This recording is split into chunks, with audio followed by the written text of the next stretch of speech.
Welcome to Blizzard Fire. We hope this video helps fire up your solution. You start by positioning the bike so the wheel is accessible and stable. Remove the wheel only if necessary, otherwise flip the bike.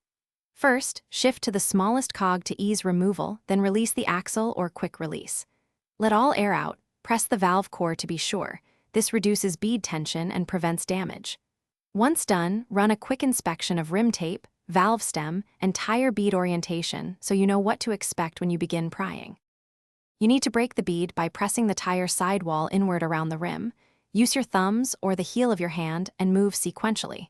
This releases the bead from the rim seat. Next, insert one tire lever under the bead and hook it to a spoke, then use a second lever 3 to 4 inches away to roll the bead over the rim edge. If the bead is stubborn, add a third lever briefly and slide it around. Make sure you protect the rim and avoid pinching the tube. You can now slide the tire off, starting opposite the valve and working toward it. Use your hands, not levers, to avoid puncturing a tube. If a tube is present and stuck, push the valve core through the rim hole to give slack and pull the tube free gently. Once off, inspect the inside of the tire and rim strip for sharp objects.